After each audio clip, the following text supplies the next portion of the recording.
Quando o fogo engoliu a casa da família Sodder na véspera de Natal, apenas 4 das 9 crianças da família conseguiram escapar. A terrível tragédia abalou a pequena comunidade. Mas o incêndio, aparentemente fatal, logo se transformou em um dos maiores mistérios não resolvidos da América, pois depois que as chamas foram apagadas, nenhum dos corpos das crianças presas na casa foram encontrados. É o que veremos no vídeo de hoje no Mistérios Universais.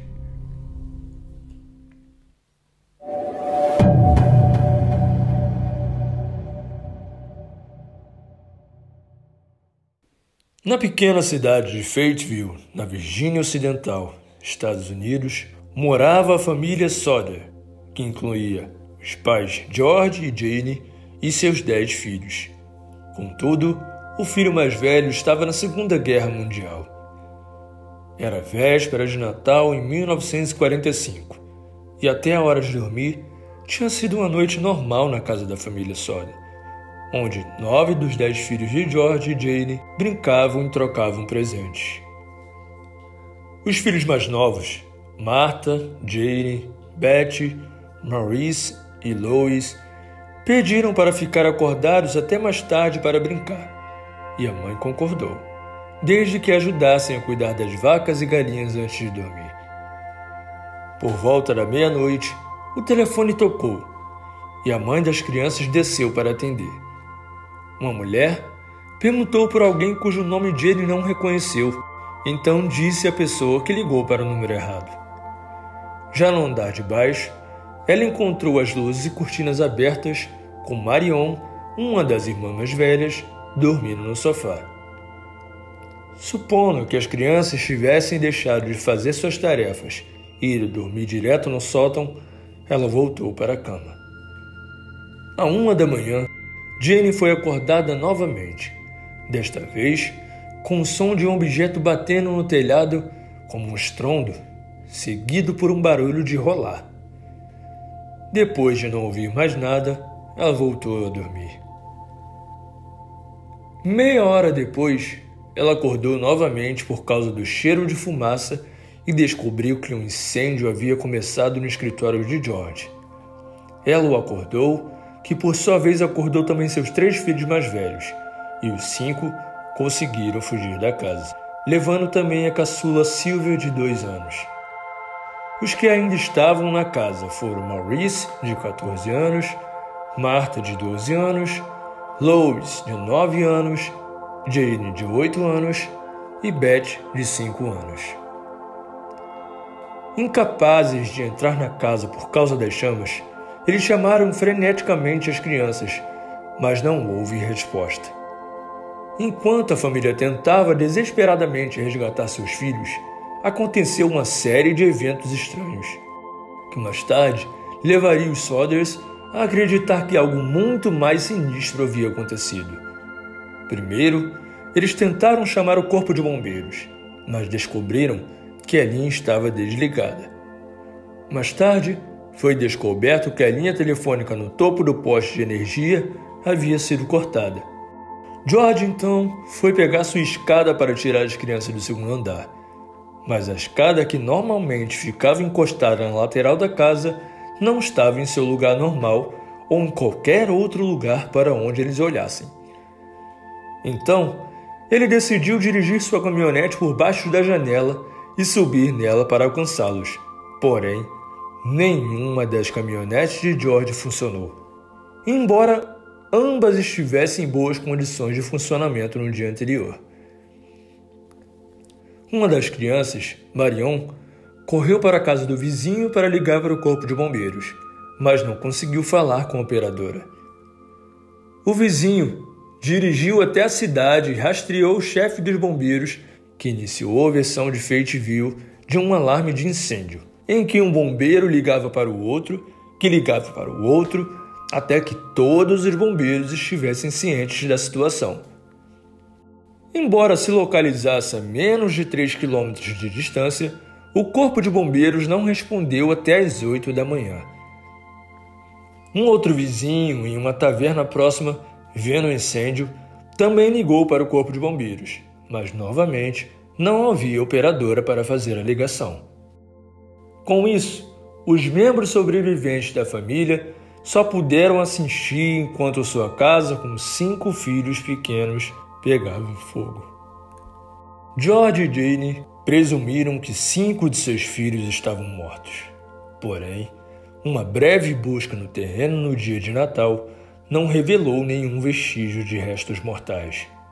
O chefe Morris sugeriu que o fogo estava tão quente para cremar completamente os corpos, embora uma leitura oficial do índice de calor nunca tenha sido feita.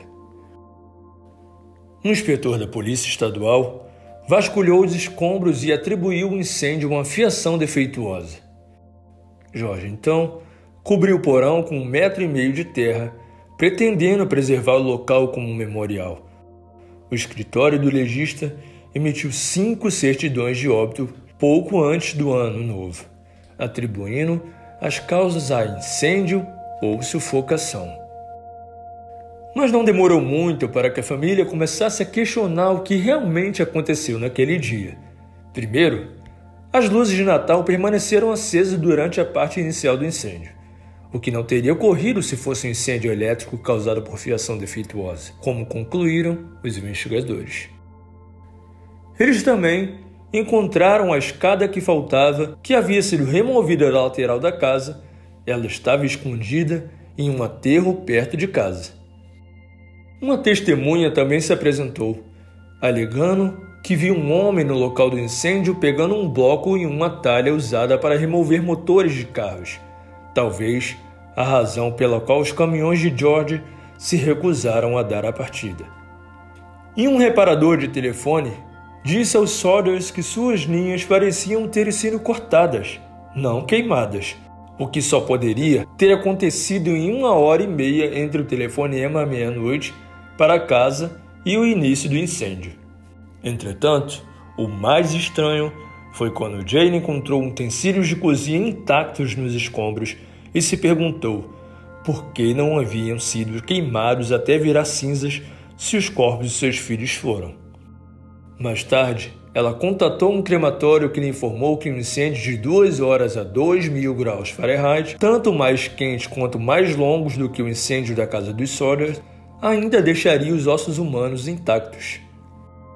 Os pais, então, começaram sua campanha para descobrir o que realmente havia acontecido, e o caso dos filhos de Sawyer tornou-se um mistério duradouro, que iria fascinar a América por décadas.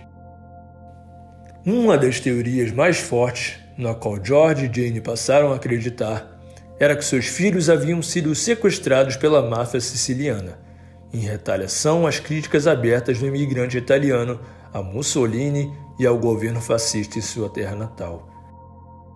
2 meses antes do incêndio, um vendedor de seguros em viagem tentou vender uma apólice a George, mas quando ele recusou, ficou chocado com a resposta do vendedor. Sua maldita casa está virando fumaça e seus filhos vão ser destruídos. Você vai ser pago pelos comentários sujos que tem feito sobre Mussolini, disse o vendedor enfurecido. Na mesma época, um estranho apareceu na casa perguntando a George, que era dono de uma empresa de caminhões sobre transporte de carga. Caminhando para o fundo das casas, ele apontou para as 2 caixas de fusíveis e disse: "Isso vai causar um incêndio algum dia." Embora George tivesse acabado de verificar sua fiação pela empresa de energia local, que declarou que estava em ótimas condições. Poucas semanas antes do incêndio, os filhos mais velhos dos Saunders notaram 2 pessoas em um carro os observando quando voltavam da escola para casa e contaram aos pais. Apesar de suspeitas, a família nunca recebeu qualquer comunicação da máfia italiana, que era conhecido por usar sequestros para extorquir dinheiro das famílias das vítimas. George e Jane pediram ajuda ao FBI, mas foram recusados.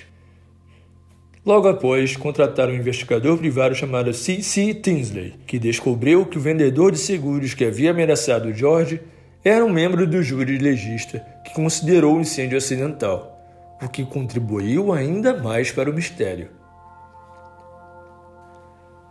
Ele também descobriu que o chefe dos bombeiros, F.J. Morris, confessou a um padre local como ele havia descoberto um coração nas cinzas e o enterrou no local.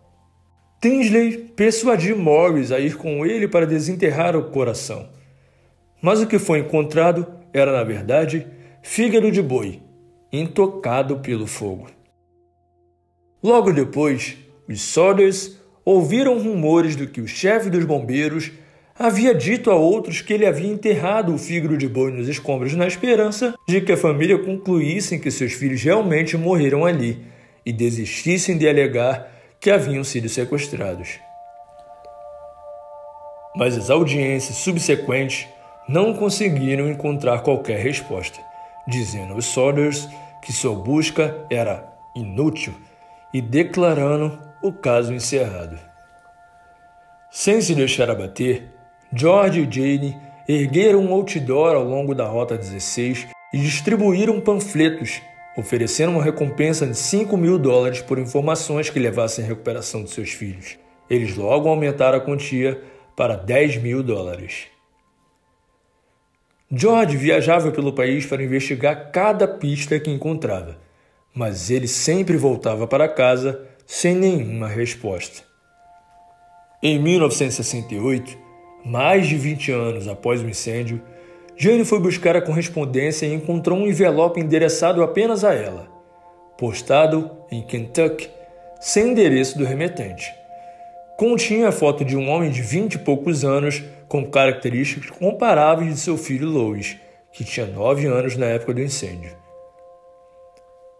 Do outro lado, havia uma nota escrita à mão: Louis Sodder, eu amo o irmão Frank, e Lil Boyce, A90132 ou 35.